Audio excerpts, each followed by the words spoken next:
ain't gonna ever back down from nobody. I don't care who it is. This is a brotherhood. And if we stand strong together, we can't be denied. If one of us goes down, we have another, and another, and another that's ready to fight. So let's hit this field and bang them, bang them, bang them. Somebody light me up.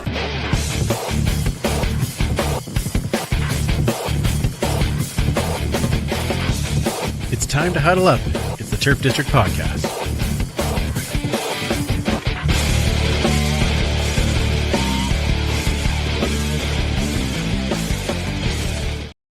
Welcome back to the Turf District, where we huddle up to talk all things Edmonton Elks and the CFL. And I am so glad you're joining us this evening, whether you're joining us live on YouTube or on Twitch, or possibly you're catching up with us on Edmonton Sports Talk Radio, or possibly you've downloaded the podcast. Thanks for taking some time. We've got an amazing guest for you this evening and lots of fun things to talk about. Let's bring in the usual gang to start, starting with one super fan, Mike. Hello, man. Good. Yeah, it was a great week. Fun time on the weekend. So great to see everybody. I'm sure we'll talk about this soon. Absolutely, we will. Let's bring in the commish. There she is. Hello, commish. Hello. Hello. How you doing? Good. Just sporting the little auction item that I got. Oh, that's very nice. It's very nice. I see another auction item up over your shoulder there. Thank you to everyone who came to Westivus. It was a great turnout, and we'll talk more about that a little bit later on. Before I forget, add your comments in wherever you're watching, and we will make sure that we try to get to some questions and comments throughout the show. And of course, because we can't go too far without talking about the shop, zazzle.ca/store/turf_district_shop. Visit there, buy your stuff. Thank you. All right, great. So before we bring in our guest, I do want to say too, happy International Women's Day this past weekend. And of course, Kayla, you being the proud woman on this particular podcast and for all CFL podcasts, we are glad that you are part of our team. So thank you very much. And to all the women out there, you're gems. Wow, you're gems, and I treasure you. Gems. Interesting. That's a new one. All right. Without further ado, let's bring in our guest for the first time in their podcast history. A sitting GM is joining us live on the podcast. Very excited to welcome Ed Hervey to the show. Welcome back. Thank you. Appreciate it.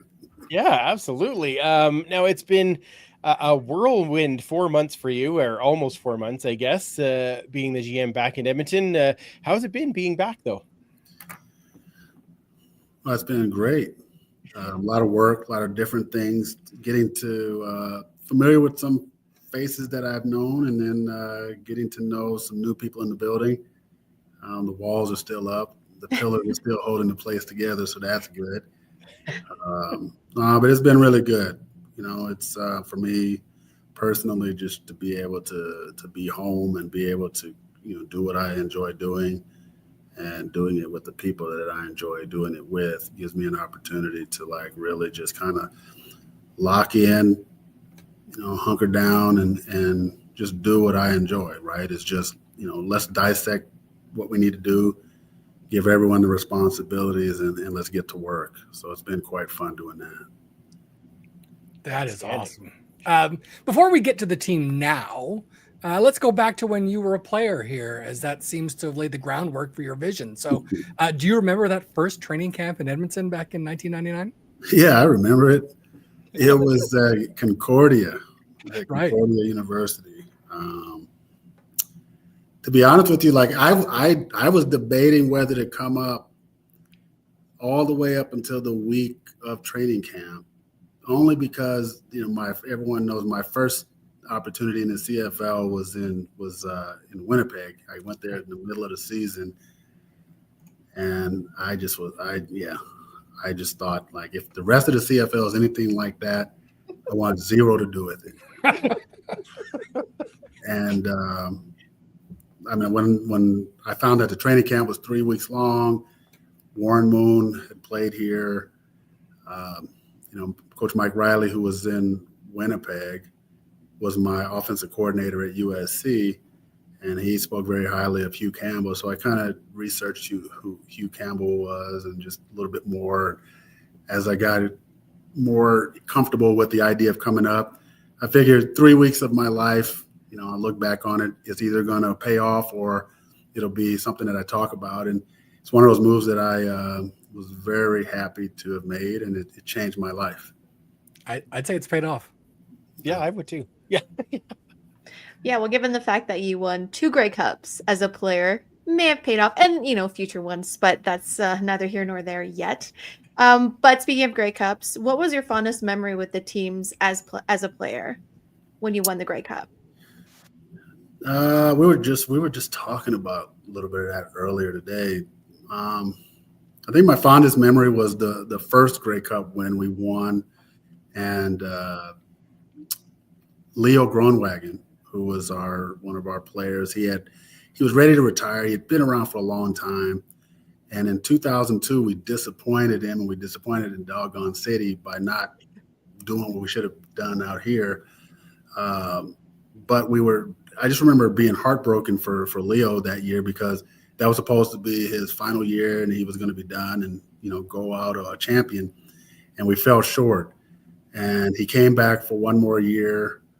And I know he came back, he was about maybe 15, 20 pounds lighter. So it was pretty much, he was transitioning into his life after football. And when we won the Grey Cup, and for him to be the first player to lift it and just to see the joy on his face and the tears, you don't forget those things, right? I don't know how many yards we had. I don't know even what the score was at the time, but you do remember the people who you played the game for, and the subtle motivation that the locker room has from within. I think he was the rallying cry for us that season, along with getting revenge and all the other stuff. But I mean, again, that memory of him going up and him solo and, raising the Grey Cup, I think that for all of us, especially as younger players who had been around a short period of time, to know his story was a big moment. Incredible. Oh, that's a great one. Speaking of offensive linemen, now you're pairing up with one of those offensive linemen and teammate from that time, in Chris Morris. Tell us a bit about that process and your relationship with Mr. Morris. Yeah, I mean, Chris and I have known each other a long time. Obviously, we played here together. A lot of respect for one another on the field. And then when we got into our post careers, him at the University of Alberta and myself here in football ops with Edmonton and ascending to the VP role, and we did a lot of different things together, a lot of projects to help try to grow minor football and do things to fund it. And we always stayed in touch with one another, right? And I think that relationship there was always built off the respect that we developed here at practice and in our games, in our time together. We're both very passionate about this football team, this club, the city, and I don't think there's ever been any wavering on that. He knows how I feel about the place. I know how he feels, and when you cut us, we bleed the green and gold, and it's just kind of what it is. And we've always said, like, you can't work here and not care, right? Just maybe other teams, maybe other organizations, you can do that. But here, if you got to care, right? You got to kind of be selfless to have success here. And, having him across the hall and knowing that, have someone that, supports this club and cares about this club and really would put the club ahead of himself, just lets me know I'm back at the right time in my return here. And I'm really excited to work with him. Yeah, we're all excited. Absolutely. So again, I'm sort of like the team history nerd here, so I always love talking about the past. So December 10th, 2012, you became the team's 11th general manager. Over the last 12 years, what would you say is the biggest lesson you learned that you bring to the role now? Oh, wow. Again, I say patience is always my safe answer, because you learn patience and you continue to learn it, right? You think you have it, and then you find out that you gain more. And as I've gotten more experience, older, all the things that come with it, my more of what I think of my patience now is just because I tend to listen a lot more. Even though I listened back then, I listen even more now. Like I wait, and especially when you're in a room when everyone's debating and talking, and everyone has their opinion, because everyone in football is the smartest person in the room, Right. as you learn, and especially when you're dealing with a lot of the coaches, right? They're very, they pop in April and they have all the answers, and the personnel guys have been working all year and they have answers, and you get everyone together and no one agrees, and someone has to filter all that information. And when I speak of my patience, it's really rather than allow the bickering to continue. And that hasn't happened here, but I'm just talking about over the years. Right. I've learned to kind of stop the bickering and kind of stay to the point. Like, let's get back to the points of what we're discussing, rather than getting emotional and diving right into the fray. I'm able to kind of filter it and get what we need out of the meetings. And I think with that experience over the years, I think that's been one of the greatest assets that I've gained, is just that, and being able to really come to sound consensus and decisions that are made. And again, everything that we're going to do and everything that we do, I always tell people, like, we're not going to try to reinvent football for anyone. We're just going to just do the old-fashioned way, and make certain that when our fans, our supporters, people that are out there, even the people that are against us, are going to always go, yeah, I hate them, but that makes sense. Well, that's awesome. Yeah. Gosh. Well, in your introductory presser, you talked about the historical culture of the team and the type of player you want in the locker room. In particular, you wanting players to be here. Yeah. But how do you separate the passion for EE success and the business of football, or do you even separate the two? I think they both go hand in hand, right? Because when we're talking about passion, we're talking about business. The business never really comes into play, except when you're free or you're getting fired. Mm. Right? Like, just to be honest with you. Mm-hmm. So everything in between that is, be present and be where your feet are. Right? And that goes for everyone, every football ops person, every player, every seasonal employee that comes in here. Be where your feet are. And with all that, you develop the passion, because you got to enjoy what you're doing. Mm-hmm. I believe that if you're going to be involved in professional sports, the ups and downs that we face throughout, if you can't enjoy coming in and make it a fun environment, you're in the wrong business anyway. That's number one. And number two, in making it a fun environment, you got to also recognize that, there's dates and timelines that are coming, Mm-hmm. no matter what. So the work that you put in, you got to hold yourself accountable to make certain that when those dates come up, that we're prepared and ready for them.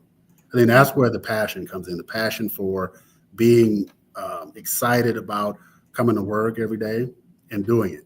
And then to your point about the business, well, the business comes where, again, when we're out there playing, that's the general business of it. But I never get myself wrapped up in that, because I believe that if we're prepared, we're focused, we're doing everything we need to do, and we give the players the best opportunity, the best environment in which to play, we're always at the mercy of the players, right? How they feel, Yep. How they're prepared and all those things. And we can only do so much. But I believe that part of our role in the organization is to ensure that the players feel very good about being here. And that's where, to your point, Commissioner, that our passion, they have to see that. They have to see that we're passionate about that. And I think that's where Chris and I, we excel, because we don't walk around, thumping our chest that he's a CEO and I'm the GM. We thump our chest because we care about what we're doing. We care about the people that we work with, and we care about what our product looks like. And, that's what we've been tasked with, is to make sure that anyone that comes in here, anyone that we bring in, whether it's a player, coach, operation, or support staff, they have to recognize that passion. And over time, they'll develop it. But I don't expect them to develop love for the Double E overnight. But I do expect them to have passion for what they do, Right. pride in for what they do. Mm-hmm. And if they have that level of pride in their work ethic and all those things, then all that we do in this building will trickle down to what you see on the field on game day. And I believe that the players recognize when things are aligned, and I also believe that they recognize when things are chaotic. And they're grown. They're not blind. Right. So the players and the people who've worked with me know, like, the one thing they know is that they're going to get consistency. Right. And if with that, I don't get over emotional about a lot of different things. So that steadiness is what I hope resonates throughout our department, all the way down through our coaching staff to the players. And, we got to get to a point where we're not panicking. We're not tricking the games off and all these different things that are happening, right? We got to, again, we have to focus for the full 60. And I believe that it all starts with how we treat each other in here, our approach to our day-to-day. And then when the players arrive, they're going to see various things. There's 3 groups of the players that are going to see us for who we are and who we become over the spring. The players who were here are going to come in, and they're going to look around and see how different we are from what they went through, good or bad. Yeah. Then there are the players that we've brought in, our free agents from other teams, are going to compare us to where they've come from. Yeah. And then there's the rookies who are going to come in who aren't going to know anything, but they're going to know what our foundation is, and that's what they're going to carry forward. And all those 3 things must be the same for all 3 groups of players. And once we get it to that point, then you'll see what we've always come to enjoy here in Edmonton. Teams that go out there and play hard for 60 minutes, and they play winning football. And when the team falls short, it's not because we lost; we just ran out of time. Right. And that's the mentality that we expect our football teams to have, the kind of players that we want to bring in, and quite frankly, the players that we opted to bring back, and the ones we didn't, we chose to not bring back. So I think for myself, I think that's the difference in when we call the old Eskimo way, and I get some people don't like it or don't like it. I'm not here to talk about whether we should change names and that, but I do know a way. Yeah. Right. And the way is what you talked about, Superfan Mike. When I came in 1999, that's what I learned here in Edmonton. Yeah. From that, it's like, okay, we can call it whatever we want to call it, but there's a foundational piece to that. And if we can get ourselves back to that, I think that we'll have brighter days ahead. Yeah, absolutely. Oh my goodness. Outstanding. I tell you, we had Mark on a few weeks now, you, and I'm like, it's great. It's like goosebumps. I'm very excited. That's right. Yeah, exactly. Now, as I said off the top, and it has been a whirlwind, and we you just talked about it coming through all the different levels, but your first thing was hiring on Mark Killam as head coach and bringing his coaching staff together. Kind of what drew you to Mark Killam and that I guess relationship that you have with him? Well, here's the odd thing is that Mark and I, we didn't know each other all that well, right? Because he comes from the coaching community. I'm, from the personnel side and ops, but we've always kind of chatted a little bit, waved, said hello, and that's pretty much it. But, over the course of the process and obviously having a chance to really get a chance to speak to him and talk with him, we developed it's a bond as far as like expectation, talking ball, right? And what environments should look like. There's also, an energy that he brings. And when I'm looking at the players of today and this constant movement of players and players generally want to play for certain people, and they want to play, they got to like the coaches that they play for and all these different things. You have to really be able to evaluate that as well. There's a lot of great candidates out there, but in this CFL world where the 1-year contract has players coming and going and guys are leaving, I wanted a coach that the players wanted to play for and commit to. Again, they're going to commit to the dollars, which we all know that's part of it, but the environment has to be one that they want to be a part of. Mm-hmm. And when you go out and you start researching and talking and asking questions about different coaches and specifically Mark, a lot of players spoke very highly of him. Mm-hmm. And I start to research a little bit more and dig deeper into the why, right, behind it. Right? And then you start finding out that, he cares about the players, he cares about their lives off the field. Those are things that I align with because, again, I said earlier, like, we're at the mercy of the players. Like, we rely on them to go out there and perform. So we should give them the best that we can provide around them. And in that, I want it to be the coaches as well. Right? You want good people to be around your players so you can develop the kind of roster that you can move forward with and develop the culture to build on. And, he was the right choice for us. He's the right choice for what we want to do here in Edmonton. And I'm quite happy that he's here. And over the last few weeks, and even today, we had a long meeting today just discussing the schedule. And we're really recognizing that there's a lot of similarities in our approach when it comes to people and the way we want our people to be treated. And for me, that puts my mind at ease because, again, the long-term vision of what we want Edmonton Elk football to be requires us to make certain that our people are happy and enjoy coming to work. And as we mentioned earlier, right, you can't really, enjoy your passion if you're not enjoying the people you work with. Right. I want this to be that case. So, and it's not something that we're trying to be. It's something that we naturally have here. And I think that's what makes it easier for us to kind of proceed and move forward with how we're going to, build this football team. Awesome. You talked about developing the roster and you talked about the players. Obviously, there are a lot of big changes with your moves in free agency where you're building your team. You've said before you love to build from the lines out, and you obviously did. So tell us more about bringing guys back like David Beard and Jake Ceresna back home to Edmonton.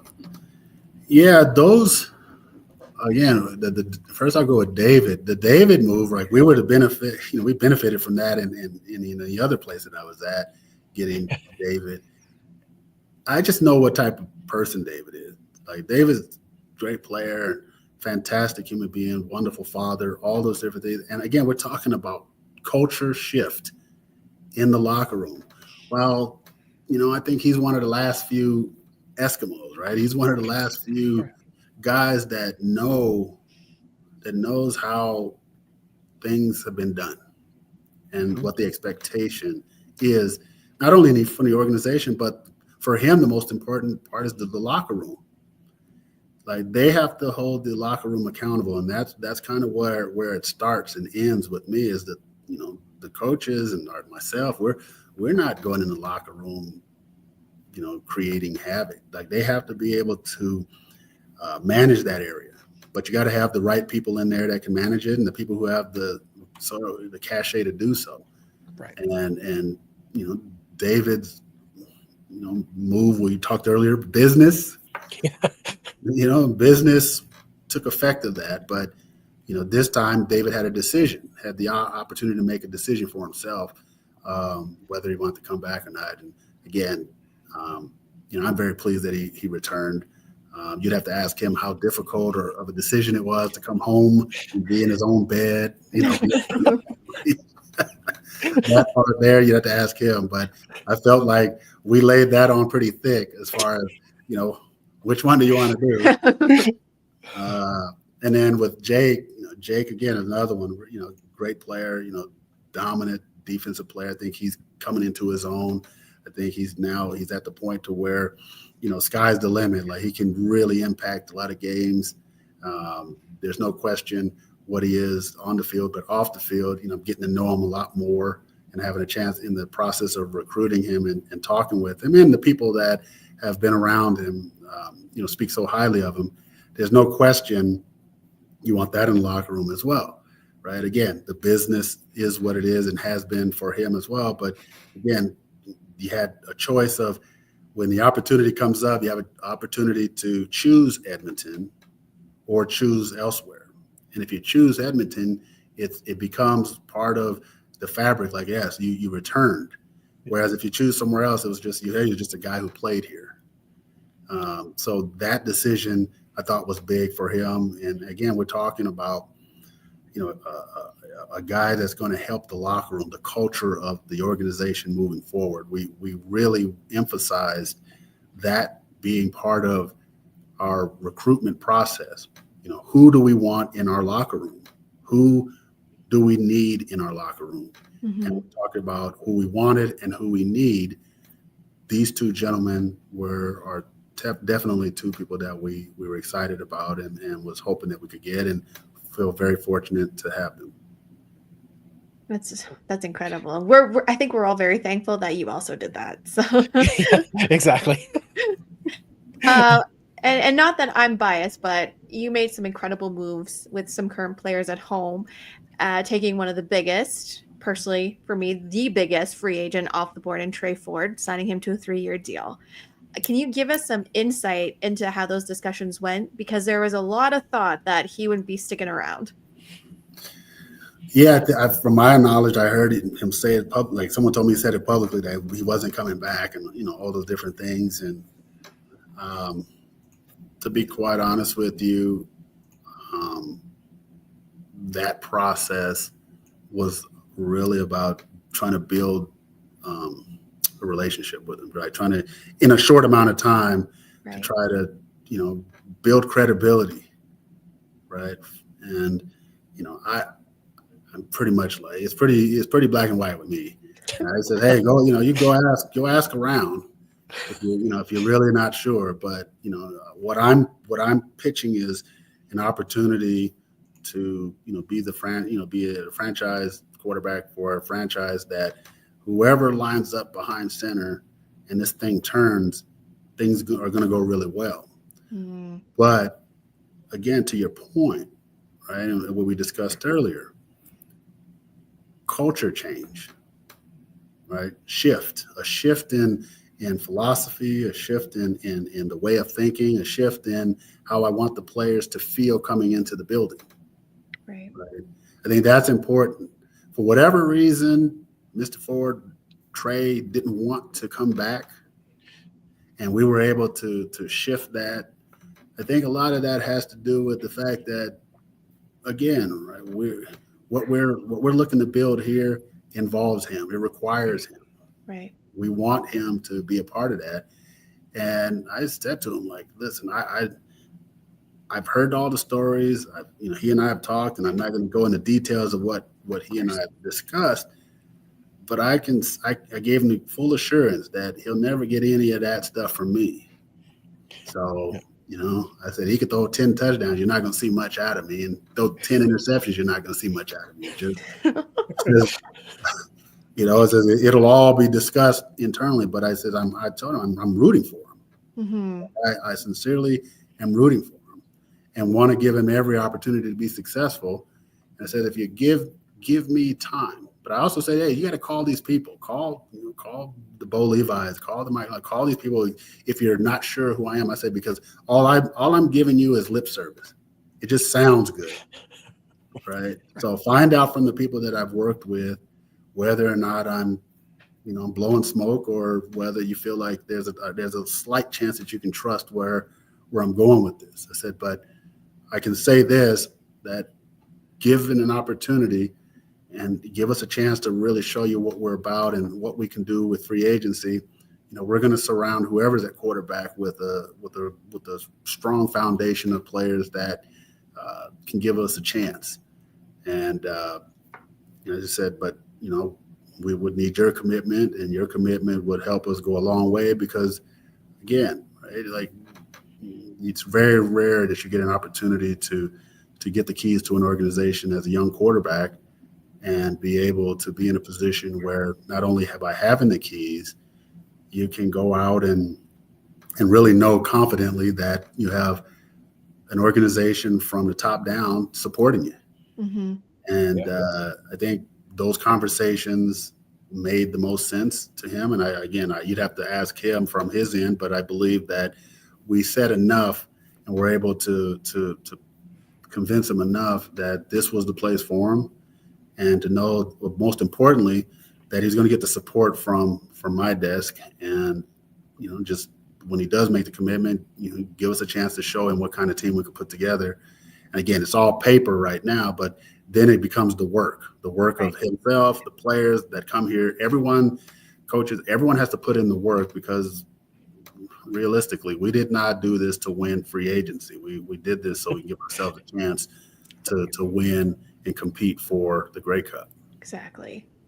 You'd just be like, here, call this number. His name is Michael Riley, and ask him what it was like playing for. Like, it's an easy way to do that, I guess. And a lot of respect there. So now, as you go into the communication window, it seemed like you had a real plan of attack. There was lots of reported signings early. You were talking about patience, but they all came quite early, including Trey's brother Tyrell, and I also know you brought in a Demetrius Ford. So it was the plan just to have some Ford on the field at any time of the game, or is it just yeah? I think first of all, with respect to Tyrell, I think with signing Trey, I think that we all kind of knew and heard that they wanted to play together. So for me to make that happen, I don't think we made that happen because it was just like, oh, they wanted to play together, because we had to make certain that the finances were there as well. Yeah. So that part wasn't a given. But Tyrell stands on his own. Like, he's an excellent player. Right, he changes the ratio. He gives us depth at a position that, typically, in American plays, but we feel that, his skills that he's bringing to our football team just upgrades us on the defensive side of the football. And the fact that they happen to be brothers, that's great. It's a great story. It's a great, all those different things that work. It's what the CFL is about. That's it. But we're talking about a player who can play, who can flat. Yeah. So we're fired up to have him here and for those guys. And again, Trey's comfort and Tyrell's comfort, if it's going to help them become better players, absolutely, we would make that happen. And again, as we talked about on this call, right, it's the kind of people that you have in the room and their comfort, their level of comfort to be able to go out and perform and play at a high level, be able to work at a high level. Clearly, Tyrell and Trey have that connection. And, for us, it was obvious that we had to make every attempt to at least see if it can become a reality. Awesome. Go ahead, Mike. Okay. Just going to say, I mean, obviously, one thing about Tyrell is he's also a Canadian, and you brought in quite a lot of high talent Canadians this free agency period. Is that part of your philosophy, to have just more Canadian talent for a ratio or flexibility, or is it due to the loss of draft picks this year, or what's your philosophy of getting those Canadians in? No, number one, you want the best players, right, regardless of nationality. And number two, with being in the Canadian Football League and you have national starters and ratio changers who can make a difference on your football team, it does give the roster flexibility. And the final part of that is just knowing that, it gives us a chance for those players to come here, have a chance to turn their careers, around as far as being on a team that hasn't had the luck that some of their other teams have had, right? It's the challenge of impacting an organization that hasn't, been to the top of the mountain for a few years, right? And more importantly for me, you've heard me say, but changing the narrative, being able to change the narrative here, showing that players are not afraid to come here, or players are open or willing to come here. I go back to, I think it was Kenny Lawler had mentioned it a couple of years ago, to whatever free agents do, don't go to Edmonton. Right? He said that publicly. I remember it. So, so it makes you kind of go, what? Like, really? So it's like, these moves for me, as far as the talented of the national players and the ratio and all the things that we have going into this season, as far as our foundation and being able to start up, it also allows those free agents league-wide, future free agents, to look at Edmonton and see that Edmonton is a place that is a desired destination, and look at the caliber of players that were willing to come here. And to me, that's important, because now we have a full season to show the changes to all those players on the changes of Edmonton. And as I said, those three groups, they all get a chance to see the changes of Edmonton, and then they become the word of mouth league-wide as to how the changes have made a difference this year. And our hopes is that it brings us the kind of success that allows us going into next year. If there's a player or two that we want, they can do all the work for us. I hope that we're much further along than we were this year, where we don't have to make as many moves and continue to build through the draft and the young players that we bring to the roster. This training camp can emerge, and you have your natural football progression of building a football team. Oh, exactly. Well, and speaking of the draft, I mean, that's next on your very, very busy schedule. So with the first pick being the 11th overall, does your approach change when setting your eyes on players or positions? No, not really. Because you never. Here's the unique thing about the draft. Even though we don't have a selection in the first round, you never know, right? Draft day could come, and next thing you know, you get an offer or something happens, and next thing you know, you're in a position where you can get into the top 5 of the draft. So you have to draft. You have to know who the players are. We have to have thorough evaluations of each player. And, we try to do our best to make sure we get all the background information of every player. We want to make sure we do all the cut-ups where, we're able to review and analyze each player and really, have open discussion about strengths, weaknesses, areas to improve, all those. And then we formulate our questions. And then when we go into next week, we get to the actual combine and we start interviewing, we're able to take the questions that we have from all of our times watching film of the players and the information that we have from their coaches and their background.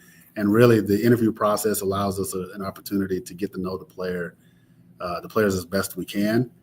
But I don't think the process ever changes, because if there's someone that's lights out and we look and we go, oh my goodness, we need to try to find a way to move up in the draft, you have to have the information. And it's no different if we were picking first overall and we wanted to move back in the draft, because the process for us there would be, oh, this draft is so loaded, we could get more picks. We need more depth, et cetera, et cetera. There's a lot of ways, a lot of various, strategies that go into the draft that gives us, opportunities to be successful. But given where we are drafting 11 and the approach going into this, nothing really changes. I just tell the guys, let's just make sure that we have a quality player at 11. Like, let's get to 11 players. Let's make sure there's 11 quality guys first, and then we'll go from there. That seems to make sense. Make sense. Well, Ed, I appreciate it. I have a couple of just really quick hit questions for you, just because we don't get a chance to talk to you very often, but I'm curious, like, what do you like to do when you're not doing football things? Oh my goodness. Yeah, there's a question. Are you ever not doing football things, I guess, is the other question. But yeah. No, I mean, I honestly, I don't have much of a life like that. Outside of, like, when I'm here, like, every now and then I'll tinker to the movie. I'll check out a movie. It depends, right? If something happens, but a lot of the time, or I'll call family. I kind of do that. Call friends, but I really, honestly, I'm here every day, 7 days a week. So I don't, my friends of mine tell me I'm boring. So I'll do boring. No, I mean, maybe I got to find some hobbies. I'll figure that part out. You ever thought of podcasting? I mean, you could be right into the show. I mean, it'd be fine. Yeah, I got. I mean, I enjoyed the shows. I enjoyed doing the interviews. Obviously, I'm enjoying this, doing the show with you. But I'm always like trying to think, how can we get better? Right? Like, what is our, where can we get better? How can we challenge ourselves? Whether it's on field with our players or things that we're doing internally. Again, not trying to reinvent the wheel, but just trying to get better at spinning it. And I think for myself, you asked a question earlier about over the 12 years, what have I learned and the patience. I think the other part is that I'm quite comfortable being me with, I enjoy what I do. Like, I really love what I do, and I enjoy giving people opportunities. I enjoy the challenge of recruiting. I enjoy the challenge of free agency, and in that whole process that everyone seems to be talking about at times. And above everything else, I do enjoy the people that I work with. So it's like every day for me is fun and exciting. And when it gets boring, it's time to do something else. That's when I'll get a hobby. That's There when you Well, you may not have a hobby now, but everyone's got to eat, right? So you've been in Edmonton for many years over the last 25, 26. What's your favorite restaurant in town? Ooh. That is a good question. You know what? I like Coliseum pizza. Nice. Like, I do, honestly. Like, they got, like, it's very underrated. I like it, the fact that I can go there and I don't have to get dressed up if I don't want to. I can just go in there, grab a good steak, and enjoy myself. I also enjoy Ricky's restaurant for breakfast. Right. Nice. And stuff.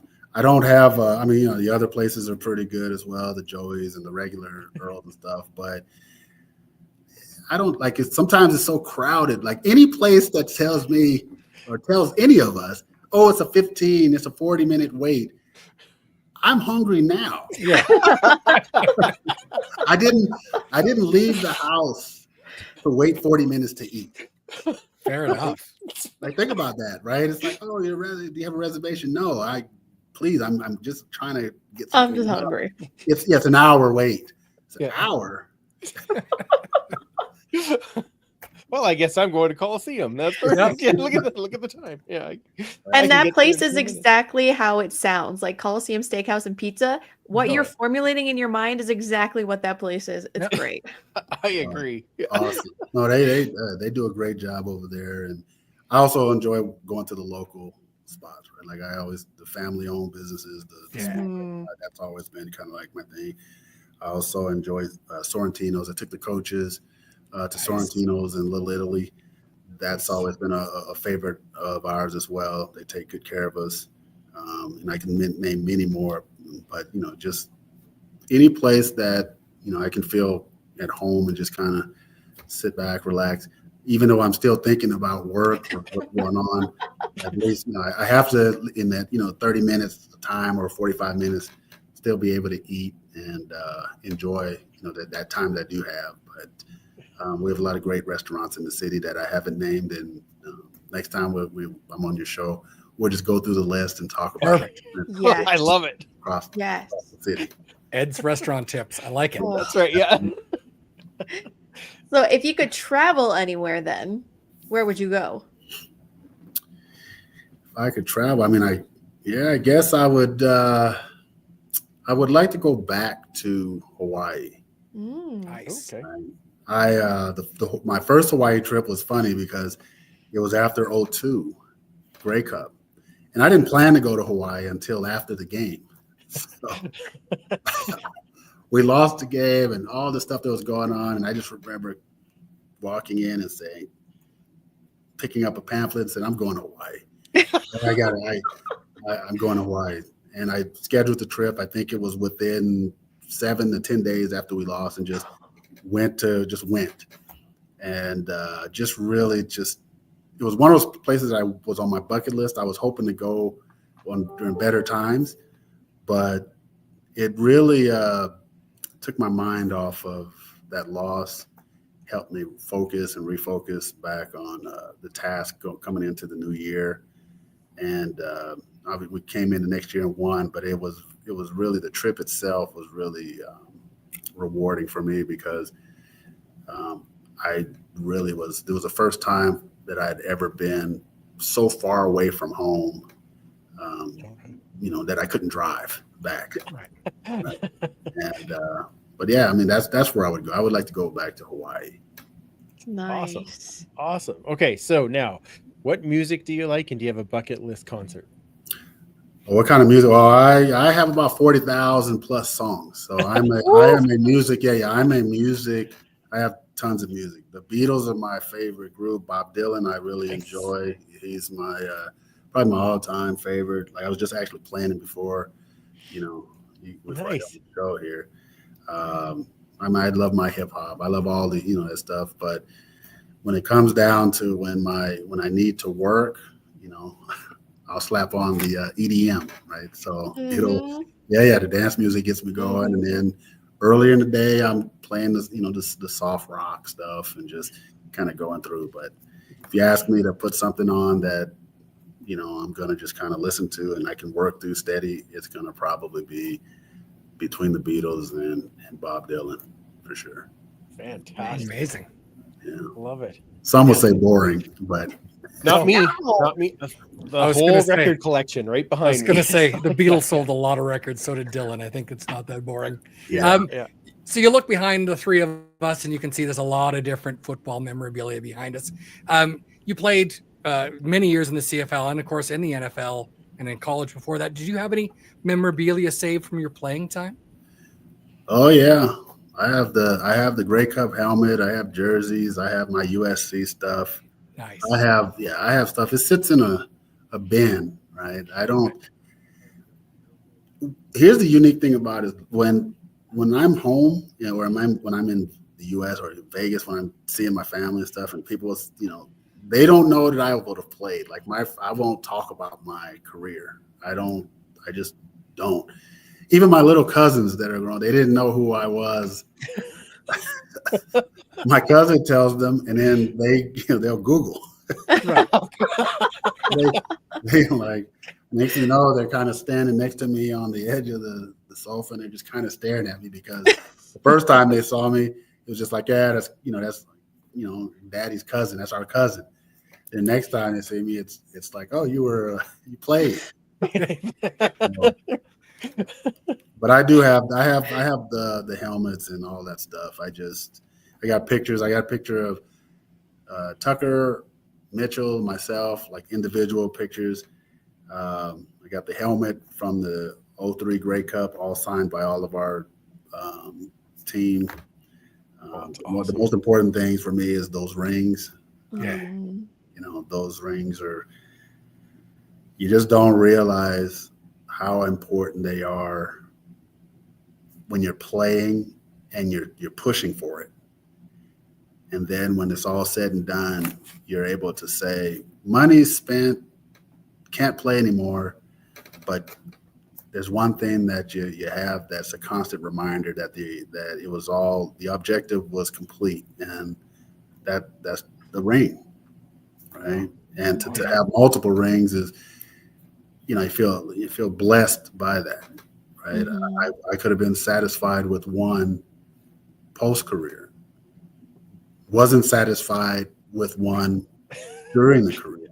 You know what I mean? Because you're always striving to get it. But then when it's all said and done, there's a lot of guys out there who have played a long time and don't have it. And you play, that's part of what this is all about, is playing for that, playing for each other and all that stuff. But you got to be able to, you're not defined by it. I don't believe that. But I do believe that there is a sense of accomplishment in professional sports when you do achieve it. And, I'm so proud to have gotten one. So believe me, I feel really, really blessed that we have a few more. Well, early in the conversation, you were talking about, the Eskimo way. What does that mean to you? The Eskimo way to me is very simple, right? It's being kind to one another. It's working hard. It's leaving your ego at the door, right? And that's everyone, right? You come into the building, regardless of what's going on in your personal life, you come in here with the objective that we got to get everything done and hold ourselves accountable to what we're here for. And being here is to go out here and get days work to achieve what the ultimate goal is, to put ourselves in position to win. And then when you leave here, you pick your ego back up and you go and do whatever you need to do. But understand that when you're within these walls, we are working together. And titles and all these other things that everyone has from within, we all have a role to play in the success of this organization. And if we embrace that, if we just embrace those responsibilities, our success is going to grow tremendously. Right. And to me, that's what it is, right? It comes from, watching how Hugh Campbell treated us as players. Right? It started there, right? And then from Hugh Campbell and then Rick Lawlisher, being a part of this organization, and people who know what it's like to be a part of this organization. There's just a way. And to explain it, I can go on and on and on. But it's really very simple to me, is that when you come into the walls, you just do your job, and you do it to the best of your ability, and you do it with the intent of helping the person across the hall from you, the person across the desk from you, the person on the different levels, understand like what we're here to do. And, it's not for everyone, right? I tell that to the players, it's not for everyone, right? Like, great players come and go through here, but the ones who buy into what we're doing here tend to last the longest and have the most success. And sometimes you don't have to be the best player to do that. You just have to be the one that's willing to buy into the overall culture of what we're building here and what has been established, and to not be ashamed of it, right? And those who come in, we have a brotherhood here, and that's what it is, regardless of where everyone comes from. We're not here to do things any other team's way, except the Eskimo way. That's well, Ed, Bravo. I can't thank you. There's no better way to end that. Thank you so much for all of your time tonight and coming on the podcast. We really, really appreciate it. And thank you. Thank you for bringing back that feeling of the Eskimo way and the hope. I know for a lot of us, it was up and down over the last few years, and I know I'm feeling a lot of it right now. So we really appreciate you coming on to tell us all about this and bringing back what you have. Yeah, no, I appreciate you having me on, and thank you for obviously covering this team and supporting the team. And the reality for all of us, right? We all want the same things for this organization. We want a competitive team. We want to be able to enjoy going to the games. And again, like my plea to our fans that are out there is just, support this team, right? Support this team. One of your own has bought this team. Right? So that's, again, that shows a commitment in itself. Mr. Thompson and Deb, they put a lot of time into that. And, Edmonton has always rallied around each other. And again, we're going to do everything we can to do things the right way. And as I said, we're not going to surprise you with, things that don't make sense. We're just going to do our best to try to build the kind of football team that wins and that this organization and this community has come to expect.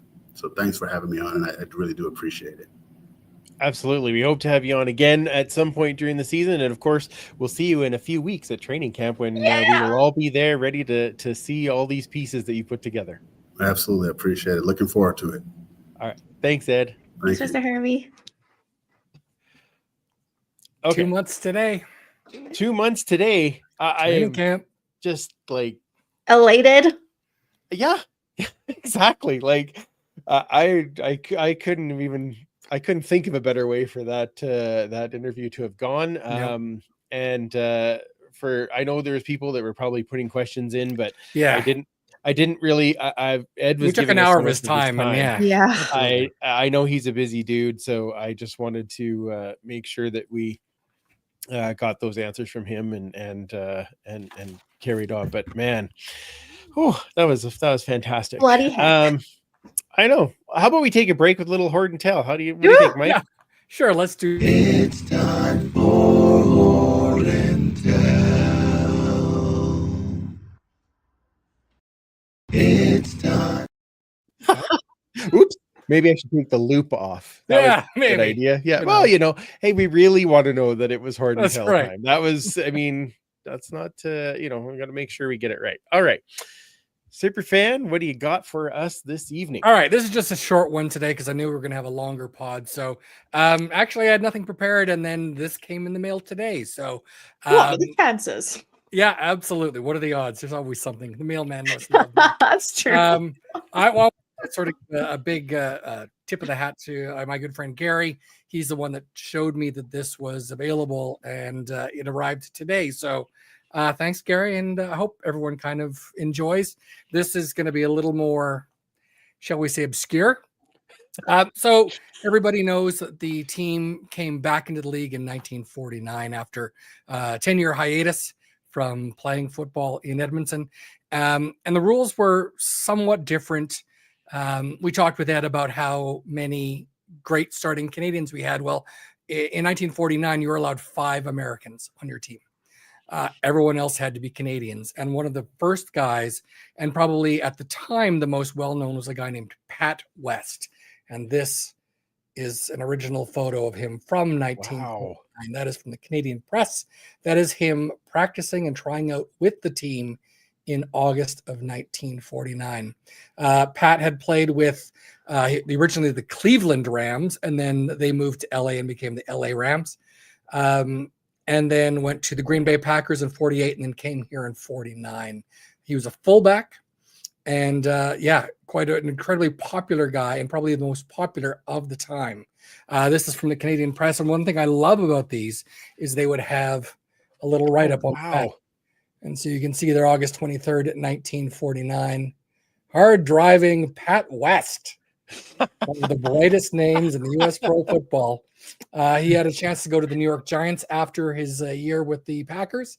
Ended up coming to Edmonton and playing with us at 49.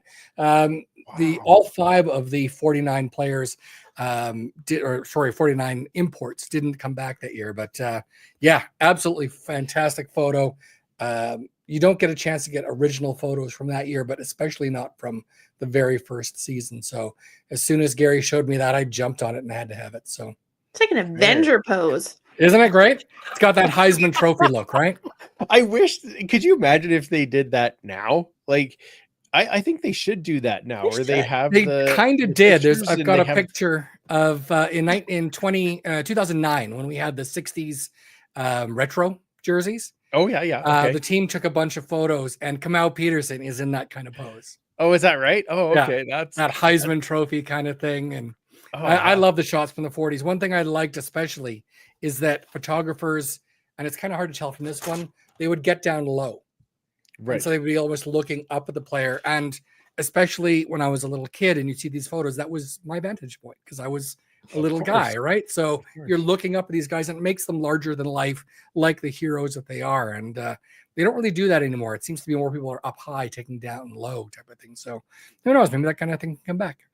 Yeah, maybe. Well, that's super cool. Yeah. We could have shown that when Ed was here and say, Ed, can you get all the guys to do a pose like this for the pictures for this Heisman Trophy? Come on now. It's like, great. Come on now. Yeah, that or the in action shots, right? Like the exactly. Or the guys that are almost like floating horizontal. Yeah, exactly. Yeah, I like this. Yeah. Yeah. It's a great idea. We now know what we're going to do for our Grey Cup cards for next year. Yeah. Okay. Everyone who's listening to the podcast, like, what the hell did he just do? Okay. That's right. Gotta watch. That's right. A couple roster moves that we need to talk about. Nothing too major, but we did have a few signings. Defensive back, I'm going to say Chalin. Sure. Garnes? Chelin? something. We'll have to ask him. Barnes. Yeah.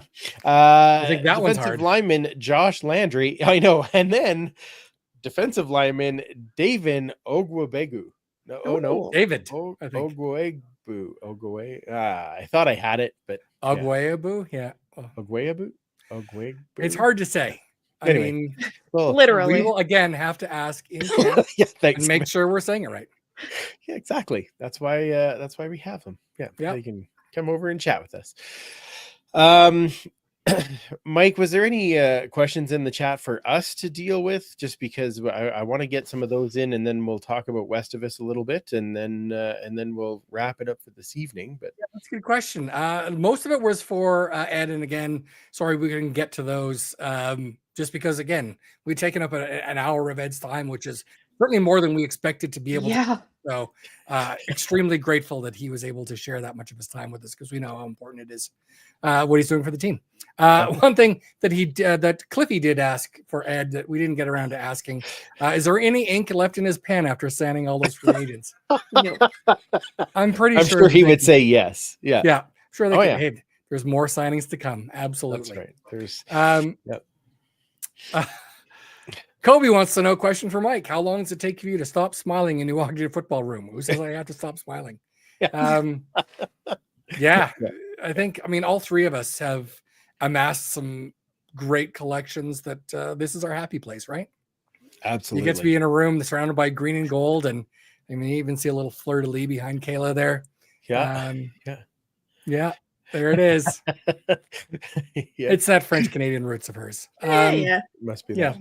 that must be it. Yeah, like I said, I knew that eventually when we bought this place, we built this place, that I'd finally have a chance to display all of our stuff, much like Andrea's and Kayla when she bought her house. Yep. It's just, you have a place that you can decorate the way you want it to be. And this is something that obviously we are very passionate about and very fortunate enough to be able to have a room that makes us smile whenever we come in it. So, Although Well, people, you exactly. could charge for people to come into your room. I can't say that we can do the same. Yeah, that's Well, fair. that That's depends how fair. much wine you've got, right? If you got enough wine, you can certainly charge. Well, I mean, Wine or some wine? That's Which right. one is it? Yeah. whiskey. There you Whiskey. go. Oh, there you go. Yeah. Or What just is it the, called? tailgate. The that too. What is it called? The before you went into the clubs, cover charge. There's a cover Cover charge charge. for this. Yeah. The I like sitting down here now, and then I just put a record on and Yep. do a bunch of stuff for the Got my podcast turntable on the right there. computer and just kind of just listen to some tunes, and it's Yeah. wonderful. Not all of us have it. Tim says he's got his man nook. So, Man Nook. yeah. Wasn't that our former Wow. mascot? Oh, Oh, that was Nanook. Sorry, right. Speaking of our good friends in Montreal, I will be seeing them this Saturday when I am out there for Oh, this very conference exciting. that I'm going to. So Lucky excited to Nice. hang out with the boys and have a little chat. So that's going to be I fun. haven't been there since before I knew them, Oh well, there you or go. they should were change born. So Or they were born. It could be either. last time I went there was an Olympics there, so it's been a while. Oh, it's been a while. Yeah, that's Yeah. true. Yeah, that's been a while. Yeah. All right. Well, I do want to repeat and say thank you again to everybody that came to off-season Yes. Westivus. It was Super the fun CFL time. Family Summit across the country, and we had parties going on in 8 of the 9 cities of people getting together and raising some money for CFL Fans Yeah. Fight Cancer. Much thanks to Tanner Green and Jacob Plamondon for bringing their families out to join Yeah, us. that was awesome. That was fantastic.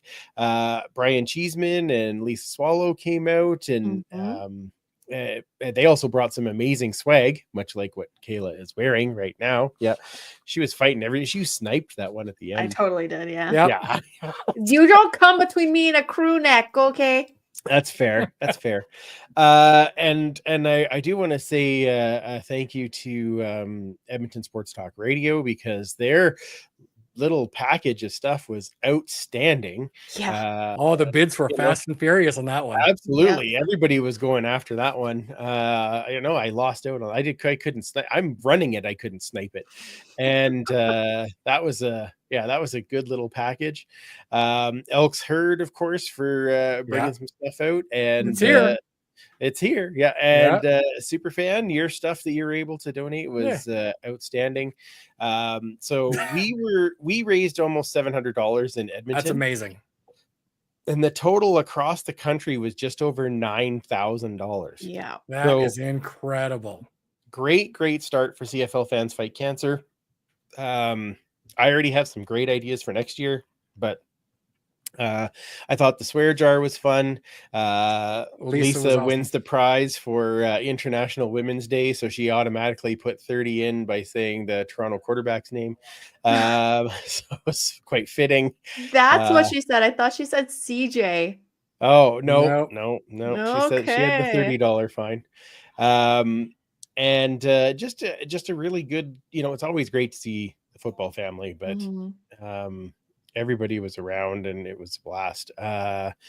Tim was asking what was in the EST package. There was a scarf, there was socks, there was a hat, some amazing hoodie? Glassware. Yeah, a hoodie, and then the little like beer can glasses that said they were Super so Taco nice. Lager. Yeah, very, very nice. I'm like, this is all stuff that I want. Like, there's my Christmas list right there. I want that stuff. Yeah. Gotta have another fundraiser. If only we had a connection. But like I said, good ideas for next year. Thank you, everybody, for coming out. We'll try and do a few more things to try and help support CFL Fans Fight Cancer throughout the season, as they have a goal of over 100,000. Pretty amazing start after 1 week. Almost 10th of the way there. So lots of things to come, and we're excited to help support that. So thank you, everybody, and thank you to you two, of course, for all your help on Saturday. It was awesome. So thank you. Yeah. All right. Well, that was a fun show. I'm like, I don't know how I'm going to go to sleep after. Yeah, that was much like when we had Coach Killam on. It's just Ricky Ray. Yeah. Exactly. But it's just those guys have a way of really getting everyone so pumped up for the season, and we still have 2 more months to camp. Well, not only that, but it's just I like that. I think a lot of people had different ways of looking at Ed Hervey, and him, being able to open up and tell us about some of those things. I think that was really like it's so nice to be able to have that interaction, because we've had those interactions with him off mic, and now to have one it felt more candid, awesome. For sure. Yeah, I really, really appreciated it. So thank you, Ed. Thank you, Mike, for helping to set that up as always. Yep, absolutely. Yeah, Mike's great. Make sure that you are following our friends at Pay It Forward with Football, because they are continuing to spread kindness, and that's what we need to do in this world. Particularly in this world at this particular moment. Where does everybody find everybody find yous there, Commish? Well, you can find me on the Twitter at Duchess Lombardi. Outstanding. And the Mark? Yeehaw. You can find me at 56 became a Calgary Sparkies. podcast. Oh. Okay, let's go back to that's $10. That is swear jar. You can find me at 56 Sparkies. You can find the history segment, as well as all the Horde items at the Edmonton Football History account at EDMHISTOREE. Wonderful. And you can find the show at the Turf District on all of your different social medias. And of course, yes, hashtag elbows up. I agree. Find me at Freepalicious if you're interested in what record is spinning or what Lego I might be building. Of course, check out the store at zazzle.ca/store/turf_district_shop. Also, while you're there, maybe check out the new Zazzle CFL family Chosen Family store, set up by our good friend Janelle, who is has her Dazzle store or Zazzle store up, and the Chosen Family logo is outstanding. Anything that is bought there is supporting CFL Fans Fight Cancer, so check that out as well. We will be back in a couple of weeks with a alumni guest. As we kind of get into some of the fun alumni things that are coming up in the next little bit. That is the plan anyway. We'll see how that all comes together. I'll announce more as we know more. But either way, we will have a guest to get us more ready for training camp as we get closer and closer. So for Ed Hervey, For Commissioner Kayla and Superfan Mike, I'm Andrew. Remember, you can't catch footballs with your face, and we will absolutely talk to you next week. 2 weeks. 2 weeks.